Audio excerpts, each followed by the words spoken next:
You know, given the hat trick of crazy we've had this weekend, I think some levity is in order.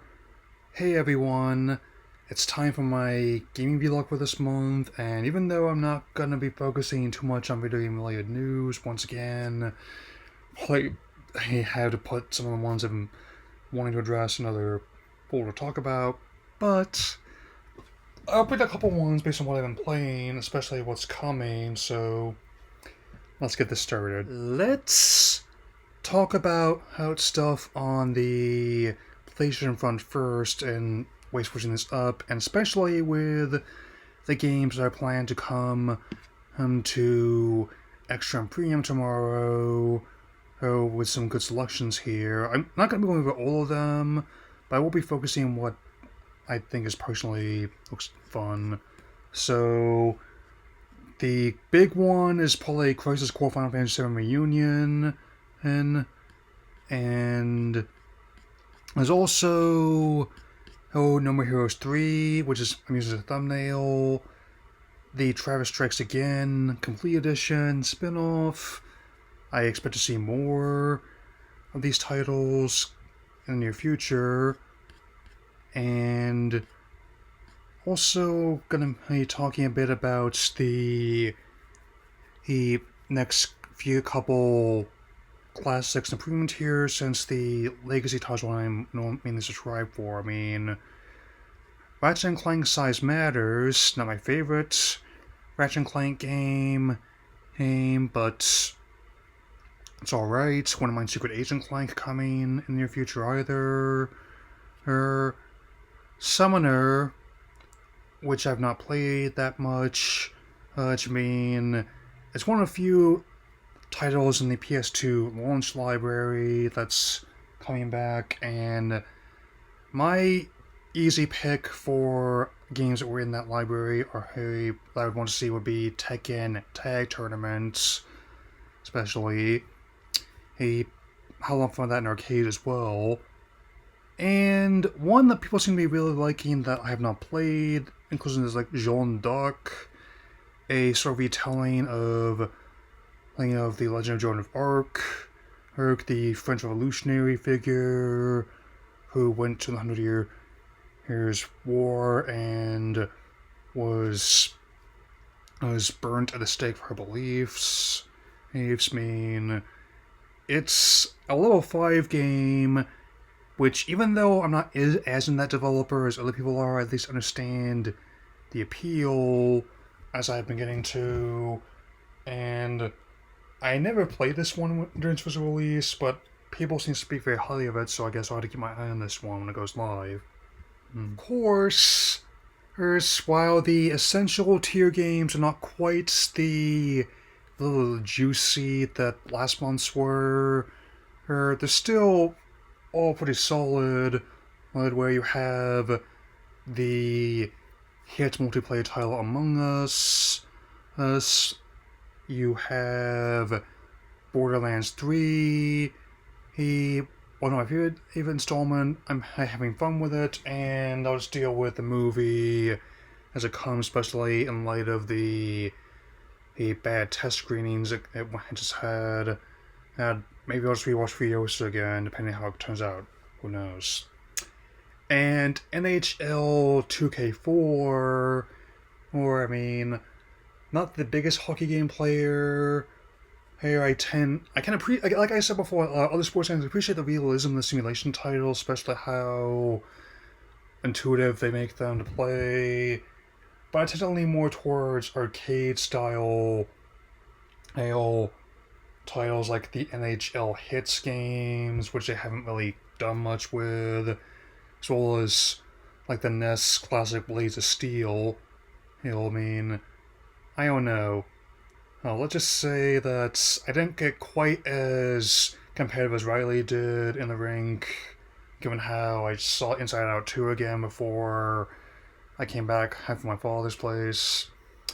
And I'm also prepping a video on that once it comes online. And as per usual, my minimum, but my maximum rate is within the first couple of weeks if something comes online at earliest. I mean, I tend to put more emphasis on getting things right than getting them out quick at this stage.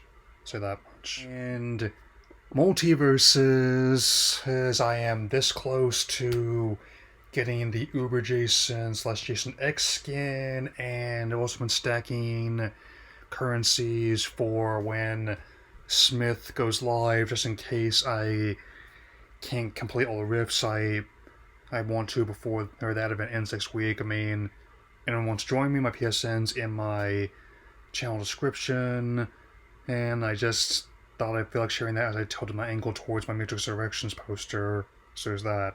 Switch, I thought we'd lead with something a little bit different, with a new IP that they teased. That's a horror game that I'm kind of low-key excited for. Admittedly, we don't have much to go on besides 15 seconds of footage consisting of an individual in a mask, and it is currently under the title known as Emio. All I can say right now is calling me intrigued, and before I get into other titles I'm playing, apart from ones I've mentioned before, or I also will note that I have fun with like a virtual Pokemon Go Fest this weekend. Also was able to get the all your judges cleared to at least get the ball rolling, and also working on completing the masterwork research before I try to get my Shadow and my next Cosmog. I even end up getting some Ultra Bees, including the Crozma. How about that? Splatoon 3 just finished their most recent Splatfest, and I wish congratulations towards Team Beach, and thank everyone for playing. I just went with I usually just go with the picks I tend to find most interesting than by any one individual, and I went Team Theme Park because I thought that would fit all the potential locations I could have to yourself and some friends for a weekend, since that can be on a beach or contain a palace. I mean, that's referring to various boardwalk amusement parks, the Enchanted Castle at Disney, and now Peach's Castle in Super Nintendo World, man. And we also have like the first 3 Starfy games on Game Boy Advance Online, loosely translating to The Legend of Starfy. We only got one on the DS back in the day. It didn't do too well, and it was only a remake of the first game. And even though they're not that bad personally, I can at least understand in hindsight why it didn't do so hot. Even at the time, I didn't really think the character had the same kind of universal appeal as something like Mario or Kirby or even Pikachu would have. I mean, and even though all those ones are still also very cheery games, still just enough challenge and dark moments that can appeal to older players as well, man. Nonsense. And especially, but still, actually a whole slew of other games that came to NES Online that I'll be talking about as I wait, because I'm this close to ordering a Nintendo World Championships NES Edition soon. Also got 7 games added to Nintendo Switch Launch Online's Nintendo Entertainment System Online. I'm gonna go through them in order of least favorite to favorite, so we'll go with Urban Champion as my least favorite, since while how the NES's launch here may have had all-time classic Mario Brothers leading the pack, this one at the time I think would argue was probably nadir of the lineup, and it has not aged well, to say the least. I mean, basically all you have is like a punch in the face and a punch in the stomach to knock your opponent inside an open sewer. I mean, let's just say, based on what the other projects I'm working on, it's not impossible, even when a console doesn't have the same amount of inputs as like an arcade cabinet, to make a decent fighting game on there. And Donkey Kong Junior Math, which is like a glorified calculator app, and not just the one that people jokingly gave 10 out of 10 reviews to a few years back. I mean, NES Golf. I mean, not my favorite golf game on the system compared to the later NES Open Tournament Golf, but I do have a soft spot for it, especially as one of the first games that the Lakers Toru Iwata helped design. And Cobra Triangle and Solar Jetman, and from Rare, interestingly enough, I mean, they're not the best games that they've ever put out, but I do appreciate their inclusion, especially given the amount of crazy money that they must be paying Microsoft for these. And Mystery of Atlantis, which is also coming to the United States for the first time officially, which is always something I appreciate. Hate whenever that happens, and quality or not. And my favorite will probably be Mach Rider, a motorcycle-based racing game, which has an admittedly very catchy soundtrack, especially in terms of its main theme. I even liked how they arranged it for Melee, of course. Now, if we could just get Hit Mother 3 on the stateside feed like they have on Japanese feed, I would definitely be appreciative of that. Hey, guy can dream, can't he?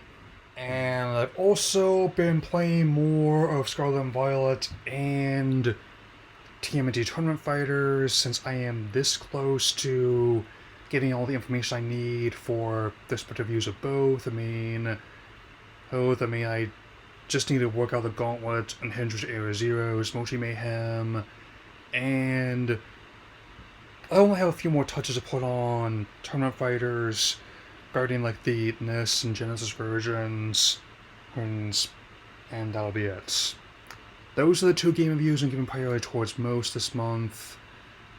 Next, and especially, and aside from everything else, I definitely will keep in touch, and I will see you all again very soon. So, take care, everyone.